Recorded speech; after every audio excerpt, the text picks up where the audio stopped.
Here's CBS. It's got an eye. The Moscow summit ends. Final waves under a cloudy sky. Gorbachev pressing to the end. President Reagan heads west to report to the Allies in Europe. This is the CBS Evening News. Dan Rather reporting tonight from London. Good evening. President Reagan stopped off here from Moscow to brief British Prime Minister Thatcher to talk up summit success and stop talk he had given away more than he got from Gorbachev.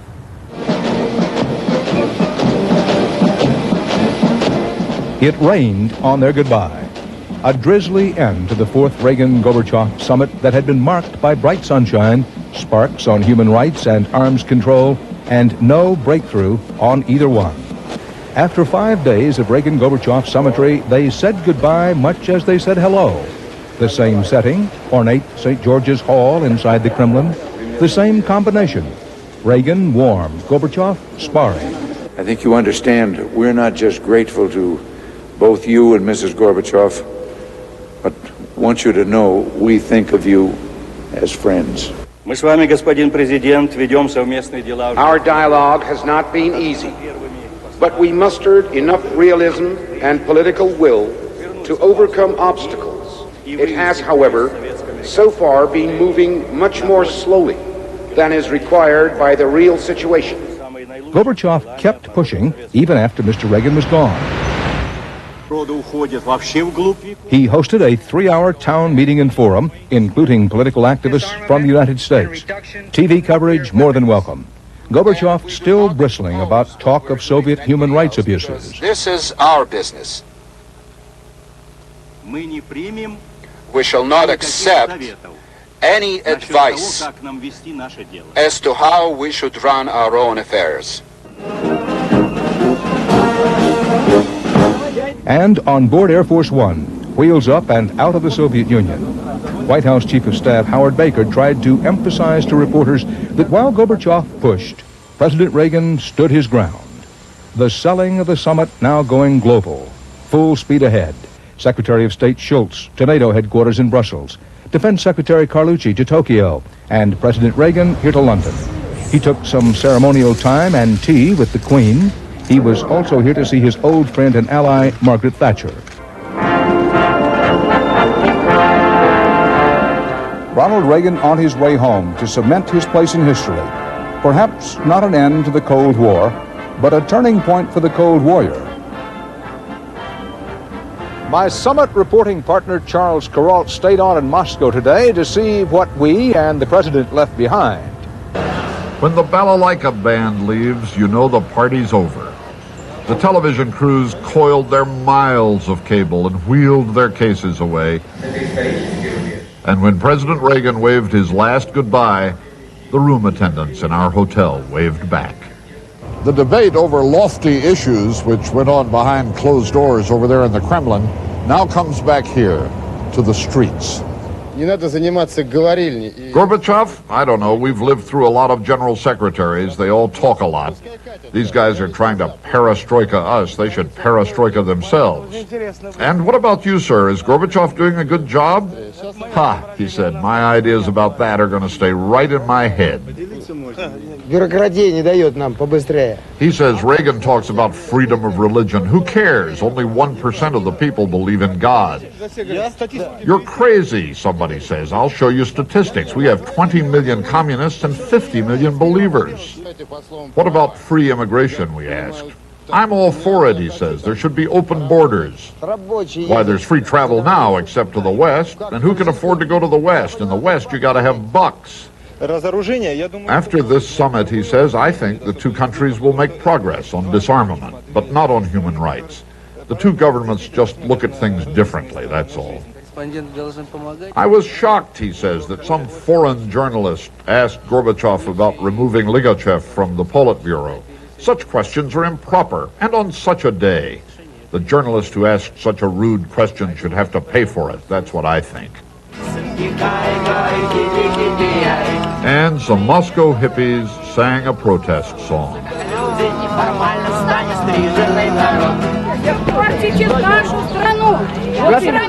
This is shameful, she shouted. You're a disgrace. One of the hippies said, "We just sing and they beat us up." She said, "They don't beat you up enough." All this, of course, is the raucous sound of glasnost, openness. President Reagan left behind him the loud clamor of people saying what they think. It isn't exactly free speech, but it sounded pretty close on the streets of Moscow today. The blue Moscow sky beamed on Mr. Reagan the whole time he was here.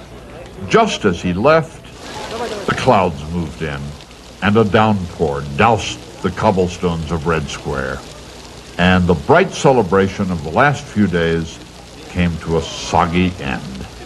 The party is over. Charles Kuralt, CBS News, Moscow. Here to talk about the substance of the summit, our chief European correspondent, Tom Fenton, our White House correspondent, Bill Plant. Tom, how does it play in Europe? Dan, for a summit which really didn't accomplish very much, it played better than might be expected.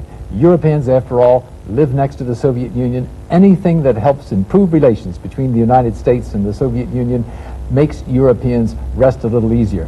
There was some concern that perhaps the president had pushed the human rights issue a bit too hard. It was perhaps not the sort of thing that you do when you're a guest in someone's home. That wasn't shared by Mrs. Thatcher, who tonight congratulated the president on really pushing the issue and bringing it up front. And Bill, the White House spin patrols are out. How are they trying to position the president? It won't surprise you to know that they think he did a great job, but they are very pleased with the amount of play that all of the talk about human rights got, particularly in the United States. They don't think he went overboard at all. Now get this. They think that Ronald Reagan is in a position to help Mikhail Gorbachev. They see Gorbachev as boxed by his military on one side, his KGB on the other, and they want to help him continue the glasnost process. They think that the president is in a position to do this. Ronald Reagan is a kind of campaign cheerleader for Gorbachev. Concern in Western Europe or not, Tom, about denuclearization and perhaps the uncoupling of the Western alliance by Gorbachev? Concern, above all concern about that, but it's rarely spoken about in public or on the record. The concern dates back to Reykjavik, and there was this little niggling concern in the back of the heads of many officials that the president might just do another Reykjavik, that he might almost agree to give away all ballistic missiles, if not more. Europeans are very much concerned about going down the road towards non-nuclearization. So they weren't disappointed that there wasn't a START treaty here. They didn't expect one, and in fact, they were probably relieved. Concerned about denuclearization because the Russians have such overwhelming advantage over conventional forces. An advantage of 2-to-1 or 3-to-1, it depends on how you count it. Europeans have always defended this continent on the cheap with nuclear weapons. They've never wanted to put up the money for adequate or equal conventional defense. Bill, the president already trying to roll back on his claims that it's the bureaucracy that's beating down refuseniks, dissidents, and Jews in the Soviet Union. White House explains that by saying he didn't want to offend his host, and he's already started to roll it back. He did it today. He's going to do it again tomorrow, I think. We've been sort of informed. And we'll get to the point, I think, where Ronald Reagan will admit that it is Mikhail Gorbachev who's keeping those refuseniks in there. And not just the bureaucracy. Right. Bill, Tom, thanks. The summit was a spectacle that captivated Muscovites. Here in London, Anthony Mason went out among the crowds tonight at Buckingham Palace.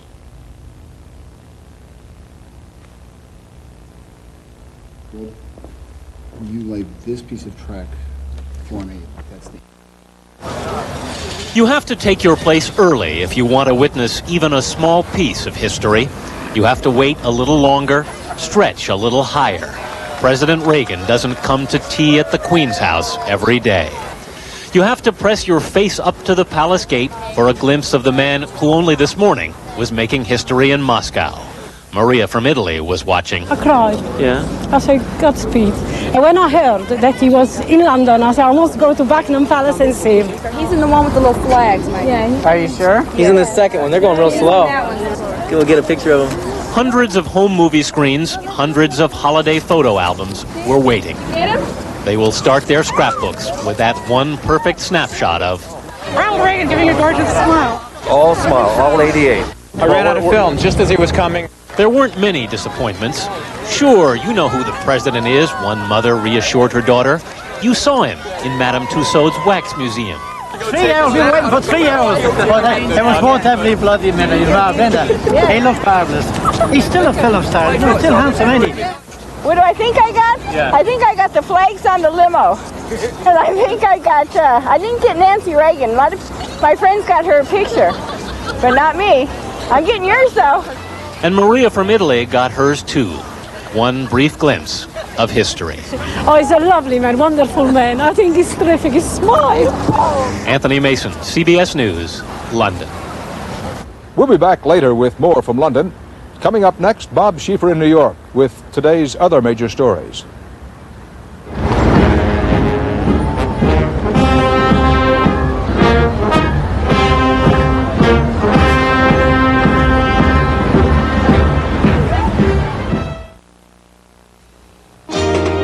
If they could see you now out on a fun ship cruise, you're eating fancy food and doing what you choose. I'd like your friends back home to get a good look at the first-rate Carnival cruise that you took. All I can say is, wow, hey, look at where you are. What a fun ship, holy cow. They'd never believe it if your friends could see you now. Take a 3, 4, or 7-day cruise on Carnival, the most popular cruise line in the world. This report details new opportunities in several markets here. And we'll be arriving in 20 minutes. 20 minutes? Yeah, at 200 kilometers, 125 miles per hour for you. I never would have known. 20 minutes. 20 minutes. Too bad.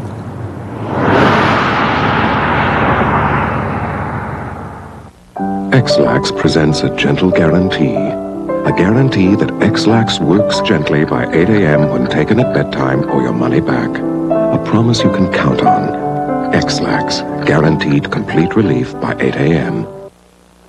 A grown man should not get a terrible headache from putting a toy together. I used to take aspirin or Tylenol, but today I take Advil. Advil gets rid of my headaches, and it's gentler to my stomach than aspirin. Advil, advanced medicine for pain. By a huge margin, the House passed an expansion of Medicare today that will give elderly Americans much greater financial protection in cases of prolonged severe illness. Deborah Potter has our report. For Max and Isabel Manis, financially crippled by high medical bills, today's action comes none too soon. It's a constant drain, a constant. I'm in the drugstore a couple of times every week. If it isn't one thing, it's another. Under a landmark measure approved by the House, 32 million Americans will be protected against the cost of catastrophic illness. All hospital bills, doctor's fees, and most prescription drug costs will now be covered by Medicare after the patient pays a yearly deductible. I can only say that what we've all done for our elderly parents, as I would say to Mom, we've brought you, Mom, peace of mind. This is small solace to the tax bite it takes out of the wallets of millions of our elderly. Opponents argued that many can't afford the higher premiums for the new benefits, and even supporters conceded there's a major gap. Having somebody go to a nursing home, somebody who needs extensive home care, they're not going to find relief from this legislation. The Senate is expected to approve the bill next week, leaving the issue of long-term care for later.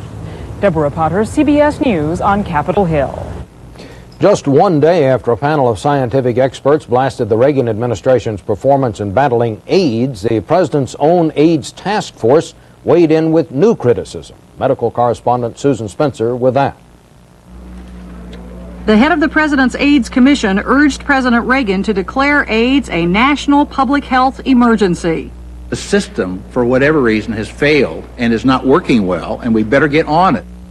Among the 600 recommendations, new legislation making the Surgeon General chief of government AIDS efforts, which Watkins said have been uncoordinated and inconsistent. A $3 billion AIDS budget by 1990. Stronger confidentiality laws. Insurance programs for people with the AIDS virus. And a federal AIDS anti-discrimination law, something the administration has strongly opposed. We'll be beyond the rejection, the denial, and the vilification of others, and we'll get on to a war against the virus rather than groups and people. AIDS groups praised the report, predicting it will force presidential action. I think he will have to listen to this report. I don't think he can escape facing this and doing something about it. But others expect that if these recommendations are implemented, it will be by the next administration, not by this one. Susan Spencer, CBS News, Washington. The Transportation Department investigation of Eastern and Continental Airlines has concluded they are safe to fly. But Secretary James Burnley says that labor management tension at Eastern could jeopardize safety in the future. He appointed former Labor Secretary Bill Brock as a peacemaker. The department will continue to monitor the two airlines and its parent, Texas Air. Consumers Union today gave its first not acceptable rating in a decade to the Japanese Suzuki Samurai, saying it tends to turn over during routine tests. The testing organization released videotape showing the Samurai beginning to roll over when it made a sudden turn at just under 40 miles an hour. The Consumers Union said the company should recall all 150,000 Samurais sold in this country and give refunds to the owners. Suzuki denies the charges. Officials in West Germany now believe that all 57 workers trapped in yesterday's coal mine explosion are dead. Rescue workers digging through tons of rubble have so far recovered 35 bodies. The officials are blaming the disaster on a buildup of methane gas.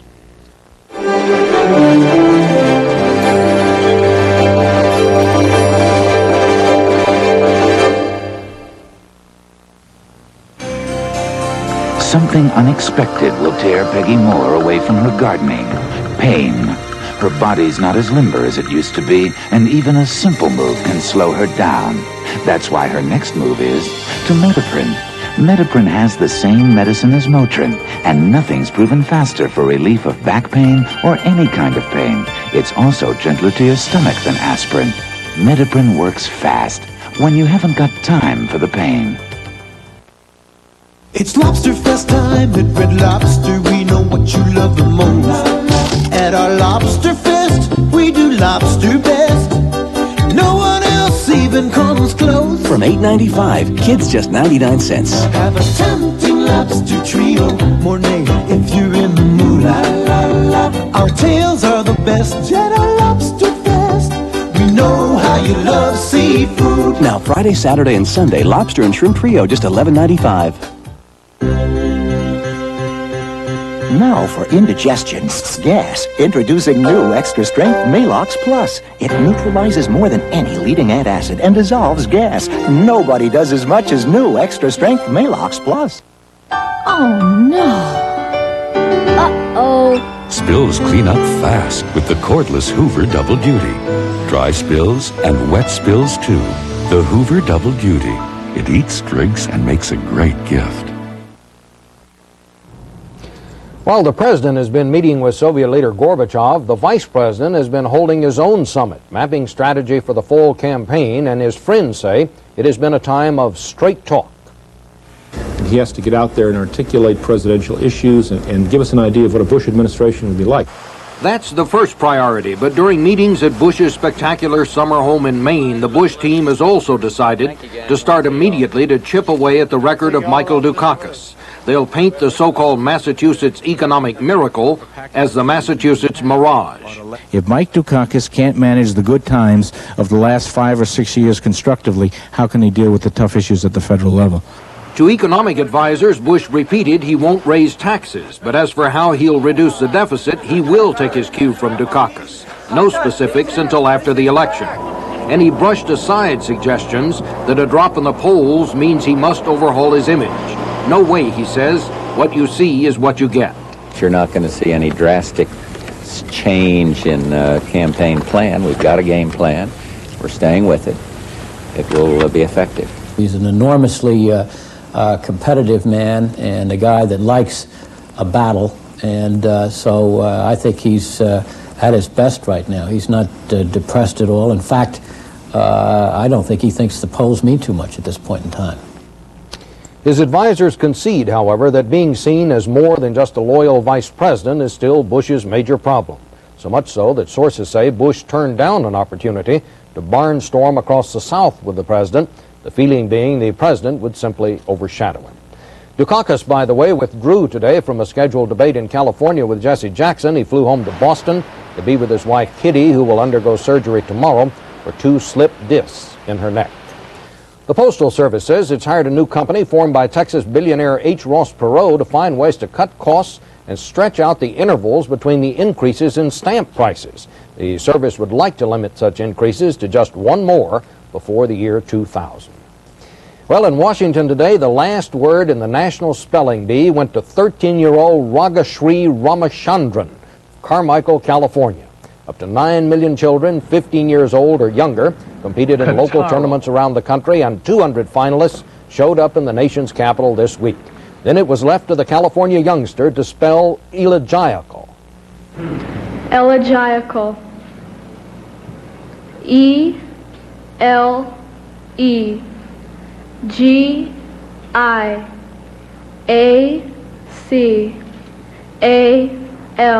Elegiacal. Yes.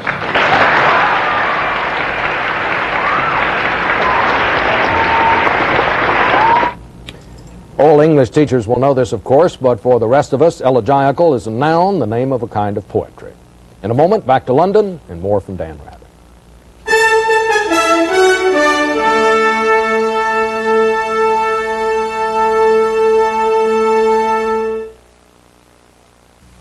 I'm pretty good at baseball, but at SLR cameras, I was really green. Then I got Canon EOS, the only autofocus SLR with the green zone. The green zone makes EOS mistake-proof. Plus, EOS lenses have computers and motors built in, so anyone can shoot like a pro. Even him. Hey, you see? Canon EOS, more than autofocus, easier than ever. Buy EOS today with no money down, low monthly payments at participating Canon dealers. The answers to your long-distance questions are never more than a phone call away. Just give me the dates. And don't worry, we'll solve it. AT&T customer representatives are always ready to help you with information on bills, discounts, and the AT&T card.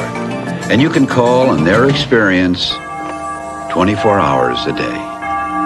Thanks. There's one less thing that I have to think about. We're reaching further to bring your world closer. AT&T, the right choice. Hi, is that the tour boat? Ask them.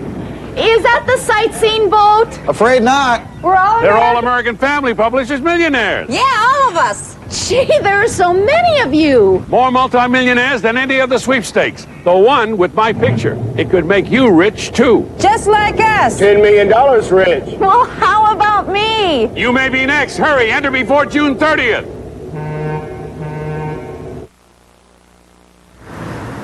This is historic Guildhall in the old city of London. President Reagan comes here tomorrow for a farewell address to the people of Western Europe. It is one of the most celebrated structures in all of London, almost 1,000 years old. Its statues are of heroes and statesmen. The Duke of Wellington, who defeated Napoleon at Waterloo, and of Winston Churchill. In 1943, shortly after a German bombing raid, Churchill spoke here of the strength of the alliance, of solidarity and unity. That we would all go down or come through together. When President Reagan speaks here tomorrow, Margaret Thatcher, Britain's Prime Minister, sometimes referred to as Churchill's heir, will be in the audience. CBS News senior European correspondent Tom Fenton brings us up to date on this powerful leader. The strength of the woman is her determination, her conviction, and her courage. The weakness of the woman is that she is extremely narrow and insensitive. She's a leader who is definite, and she is not margarine. She's butter. She's authentic. I don't think people like Margaret Thatcher in Britain, but I think they respect her. And that's why they elect her. They're all talking about the longest-serving British Prime Minister of this century. We are a lion-hearted nation, ready to confront the 21st century and reach out for greatness again. The most powerful since Winston Churchill and the most divisive. She does lack the imagination to put herself in somebody else's shoes and feel what it's like to be homeless or poor or unemployed. I've been reporting in Britain since Margaret Thatcher moved here into Downing Street in 1979, surprised by a woman who made it to the top in a conservative, male-dominated society. A prime minister who had 3 million unemployed and yet was re-elected twice, who turned a welfare state into a free market, and today, Thatcher's Britain is the fastest growing economy in the West.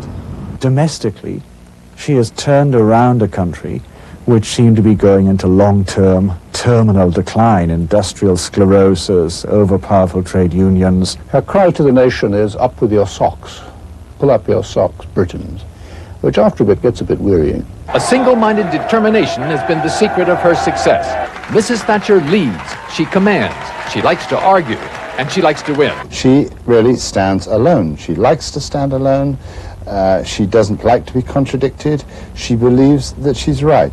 You can't help but notice the respect when she addresses a subject, when she speaks.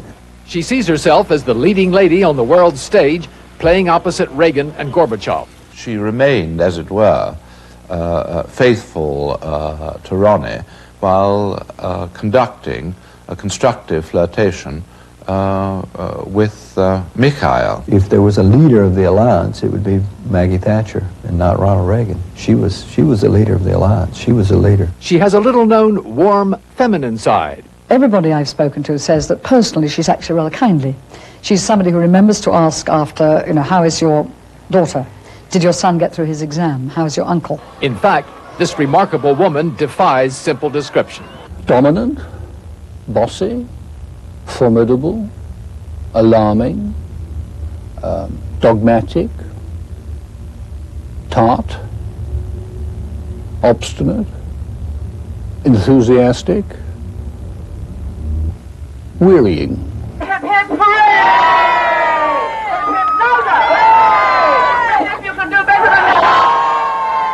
I'll be back here in London with Charles Kuralt again tomorrow night. Later this evening, our documentary, The Wall Within, about Vietnam veterans, will be broadcast at 7 Central Time. For now, that's the CBS Evening News. Dan Rather, thanks for joining us. You've just been caught knocking off the Kellogg's Cracklin' Oat Bran. What's the most intelligent way to respond? Did you eat all the Cracklin' Oat Bran? Define the word eat. Did you eat all the Cracklin' Oat Bran? Yo, Mom, your shoelace.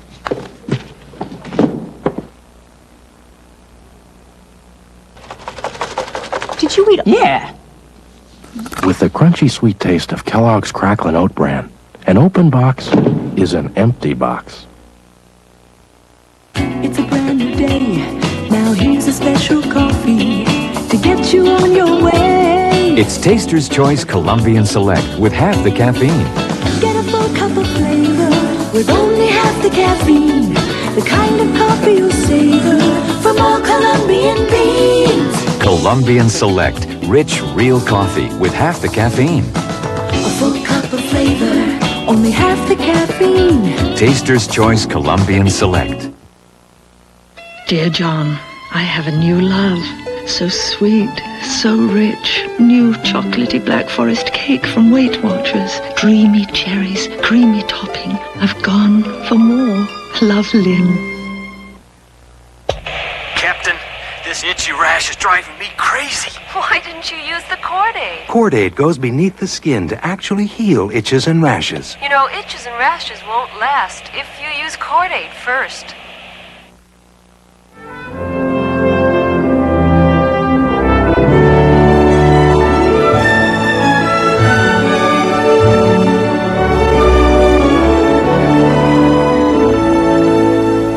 They are your friends, your brothers, your sons. For many veterans, the horror of Vietnam still hasn't ended. The Wall Within, tonight. This is CBS. Coming up on Eyewitness News, Metro says no to the expansion of Swingers World on Lower Broadway. And the President's AIDS Commission comes up with some controversial recommendations.